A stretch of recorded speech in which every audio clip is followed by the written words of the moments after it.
The real talk में आपका स्वागत है। मैं हूं सुशील भारती और आप देख रहे हैं ये खास प्रोग्राम। जी हाँ, हर बार की तरह हम किसी नए मुद्दे पर बात करते हैं। आज का हमारा मुद्दा है लिव इन रिलेशनशिप। आइए जानते हैं पूनम कालरा जी से कि लिव इन रिलेशनशिप के क्या फायदे हैं और क्या नुकसान है। पूनम जी, आपका बहुत बहुत स्वागत है हमारे स्टूडियो में। नमस्कार। पूनम जी, सबसे पहला मेरा प्रश्न ये है कि आज के जो युवा हैं वो विवाह जैसी संस्थाओं से में विश्वास नहीं रखते और वो लिव इन जो उनका सिस्टम है उसमें जाना चाहते हैं। आपको क्या लगता है कि समाज की दृष्टि से ये उचित है? देखिए, मेरे तो समाज की दृष्टि से भी और मेरी दृष्टि से भी मुझे तो ये उचित नहीं लगता, जी। क्योंकि आप अगर 6 महीने 1 साल किसी के साथ रह लेंगे तो आप क्या सोचते हैं कि आप उसके बारे में पूरा पहचान लेते हैं? आप नहीं पहचान पाते, तो फिर रहने का क्या मतलब? रहने का क्या मतलब है?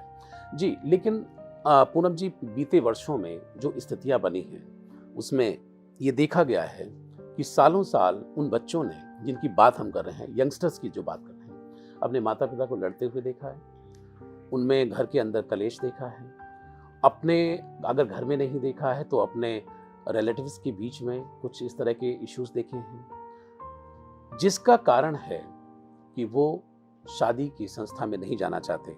लेकिन अब युवा हैं तो वो आपस में मिलेंगे, जुलेंगे और बात भी करेंगे और हो सकता है कि वो इस तरह के अरेंजमेंट में भी चले जाएं। आप कैसे देखती हैं कि जो बदलता हुआ समाज है, जो बदलती हुई चीज है, इसके बीच में से कोई रास्ता निकलना चाहिए या फिर आप मन मार के ही सही हम लिव इन को अपनाने के लिए मजबूर हैं?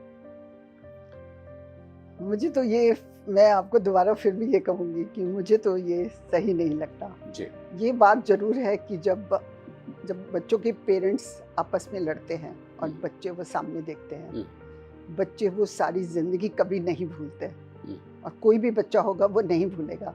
पहले तो मैं पेरेंट्स को ये कहना चाहूँगी कि अगर आपको लड़ना है, आपको कुछ भी करना है, तो आप प्लीज़ बच्चों के सामने कभी नहीं लड़िएगा।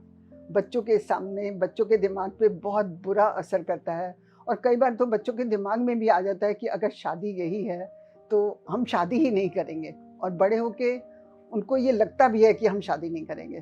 तो प्लीज़ पेरेंट्स, आप बच्चों के सामने कभी मत लड़िएगा। जी, बिल्कुल। बहुत अच्छी एडवाइस पूनम जी आपने दी कि बच्चों के सामने नहीं लड़ना चाहिए, अक्सर कहा भी जाता है। दूसरी बात ये है कि आज एक नंबर ऑफ परसेंटेज जो है, हम उस सच्चाई को स्वीकार करें या ना करें, लेकिन एक परसेंटेज है भारत के अंदर कि जो लिविंग अरेंजमेंट के अंदर है और कई लोगों ने ये सिद्ध भी किया है कि भाई हम साथ रह करके भी हम बहुत खुश हैं। वेस्ट के अंदर अगर चले जाएं तो वहां पर लिविंग जो है वो शादी तक नहीं पहुंचता है, वो लिव इन तक ही सीमित रहता है। लेकिन हमारे भारत में वो लिव इन से शुरू होता है लेकिन जाता वो शादी की तरफ है, और जब वो शादी का प्रेशर बनता है तो उनमें आपस में क्लैश होना स्वाभाविक है और कई बार आप देखते हैं कि तमाम तरह की घटनाएं घटनी शुरू हो जाती हैं। तो अगर आप चले ही गए हैं उस अरेंजमेंट में तो अब आपको क्या करना चाहिए, मैं आपसे जानना चाहता हूँ। तो आप सारी जिंदगी तो लिविंग रिलेशन में नहीं रह सकते ना, सारी जिंदगी तो नहीं रह सकते जी। ये तो आप अपनी लाइफ खराब कर रहे हो, जो भी लड़का लड़की है कि, और फिर आजकल तो गवर्नमेंट ने भी अलाउ किया हुआ है, सबसे बड़ी बात जी, इसीलिए कि कुछ मतलब है ही नहीं कि आप नहीं रह सकते। तो मुझे तो मैं तो भी कहूँगी कि मुझे तो मतलब ये सही नहीं लगता कि अगर आपको है कि आप ठीक है फ्रेंडशिप कर लो, आप फ्रेंडशिप निभाओ अपनी 6 साल, 6 महीने, 1 साल, 2 साल। वो तो आपने देखा है कि कितनी लव मैरिजेस होती हैं, और उनसे पूछो कि आप तुम्हारी कितने साल दोस्ती रही, 6 साल, 7 साल, 8 साल। कितने लोगों को तो मैं जानती हूँ कि 11th में बच्चे थे और वो एक दूसरे को जानते थे, और उसके बाद उन्होंने 11th-12th किया, उन्होंने पूरी स्टडी की अपनी, और उसके बाद उनकी शादी हुई 7-8 साल के बाद। तो ये भी ठीक है, ये फिर भी ठीक है। लेकिन जो लिविंग रिलेशन में रहे और फिर वो क्या होता है कि लड़के लड़की का शादी करने को मन ही नहीं करता। उनको लगता है कि हम रह तो रहे हैं, शादी के बाद भी क्या है, हम रह रहे हैं, ठीक है, चल रहा है। जी, आपके अनुसार जो है लिविंग रिलेशनशिप में अगर आप हैं तो उनको शादी कर लेनी चाहिए? बिल्कुल। पहले तो लिविंग रिलेशन जाना ही नहीं जी, चाहिए। शादी क्यों कर लेनी चाहिए पूनम जी? शादी तो एक हमारे मतलब हिंदू में एक बना ही हुआ है ना कि एक लड़के लड़की की शादी होती है, उनकी फैमिली होती है और फैमिली बच्चे होते हैं, उनकी एक अपनी एक अलग दुनिया हो जाती है और एक अच्छी लाइफ जीते भी हैं। आप देखो ना कि आप जनरल जब देखते हो आप तो सारे लोग ज्यादातर आपको सुखी नजर आते हैं। मुझे तो सब सारे लोग ठीक ही नजर आते हैं। तो अगर सब ऐसा है तो फिर क्यों नहीं शादी करो? जी, शादी करो। पूनम जी, जब लिविंग रिलेशनशिप में बच्चे रह रहे होते हैं तो कई बार बहुत हीनियस क्राइम जो है वो लड़का कर बैठता है। बहुत सारे पास्ट में आपने एग्जाम्पल देखे कि किस तरीके से, अभी रिसेंटली भी एक एग्जाम्पल था। ये जो इंतहा जो है ये क्यों होती होगी, इसका कारण क्या है? सबसे पहले तो लड़कियों को लिविंग रिलेशन में रहना ही नहीं चाहिए, लड़कियों को मना कर देना चाहिए। ठीक है, दोस्ती करनी है, ठीक है, दोस्ती हमारी चलती है, चलाओ जब तक तुम्हें नहीं लगेगा कि हम शादी कर सकते हैं तब तक हम शादी नहीं करेंगे। तो ठीक है, तुम अपने घर रहो, मैं अपने घर रहती हूँ और हमारी फ्रेंडशिप है, हम मिलते हैं, सब कुछ खाने खाओ, बाहर मिलो जुलो, घूमो फिरो, सब कुछ। लेकिन लिविंग रिलेशन मैं तो मुझे तो बिल्कुल भी नहीं जचता। मेरी पर्सनल जो थिंकिंग है मुझे नहीं जचता। जी, मुझे तो लगता है कि शादी करनी चाहिए। जी, पूनम जी, कोई एक ऐसा रास्ता आप सुझाना चाहते हैं कि एक तरफ जहां हम बात कर रहे हैं कि विवाह जैसी संस्था टूट रही है, उसमें बच्चे जाना नहीं चाह रहे हैं, आप कह रहे हैं कि लिव इन में भी मत जाओ, तो फिर उनको क्या करना चाहिए? कहाँ विवाह कितने टूटते हैं? बहुत कम। कितने डाइवोर्स आप देखते हैं? बहुत कम, बहुत कम देखते हैं। तो शादी तो करो। जी, आपको लगता है शादी के बिना तो, हाँ, शादी तो एक अच्छी लाइफ आप जीते हो। जी, अच्छी लाइफ मैं तो ज्यादातर देखती हूँ लोग खुश ही रहते हैं। और एक और बात मैं आपको बताऊं, खुश रहना जो है ना वो आपके अपने हाथ में है। आप सोचो, आपको कोई दूसरा इंसान खुश रख सकता है, आपका हस्बैंड आपको खुश रख सकता है या आपके घर वाले खुश रख सकते हैं। अगर आप खुद ही खुश नहीं रहना चाहते तो आपको कोई भी इंसान खुश नहीं रख सकता।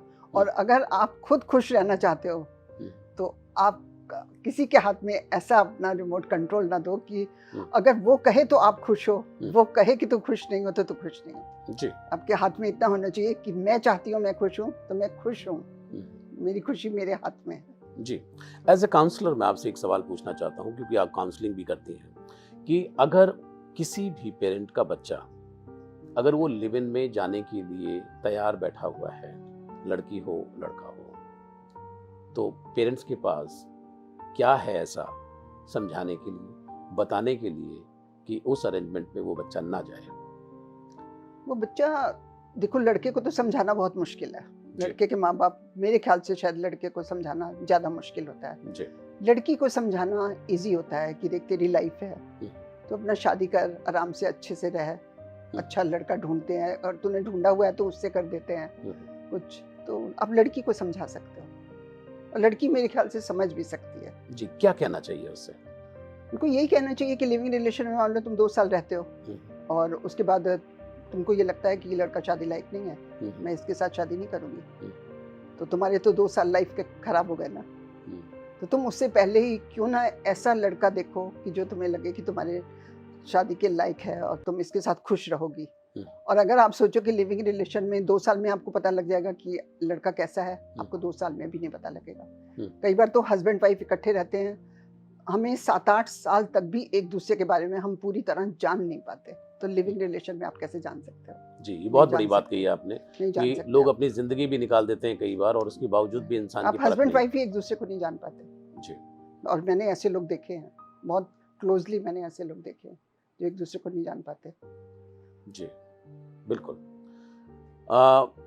पूनम जी, समाज का एक ढांचा है कि जिसमें कि शादी है और लिविंग रिलेशनशिप भी जो चल रहा है, क्यों नहीं कोर्ट ने, जैसे कहा है, कोर्ट ने अब मंजूरी दे दी है, मान्यता दे दी है ऑन अ सेंसिटिव ग्राउंड, तो क्या सरकार को या कोर्ट को भी कोई इस तरह की चीज़ उसके अंदर इम्प्लीमेंट करनी चाहिए कि जिसमें कि अगर कोई चला ही गया है तो वो सुरक्षित रहे?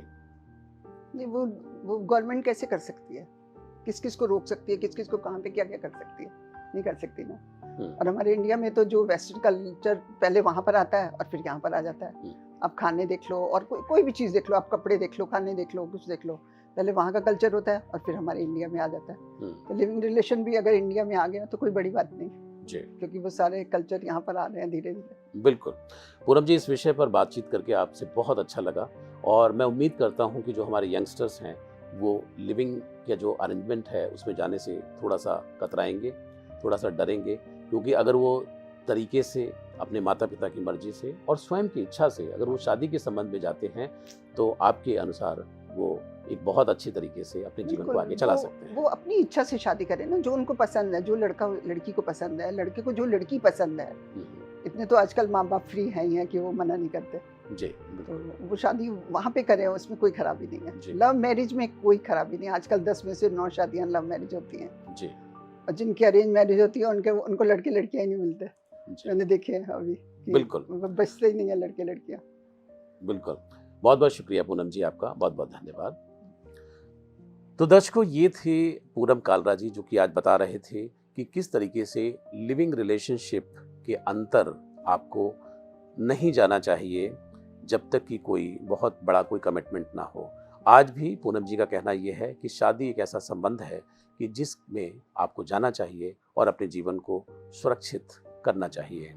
जहाँ तक जाति और धर्म की बात है तो वो कोई मायने नहीं रखती है।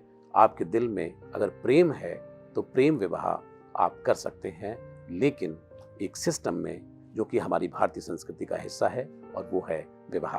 आज के इस एपिसोड में इतना ही। अगली बार पूनम जी के साथ में मैं हाजिर रहूंगा और लूंगा एक नया टॉपिक।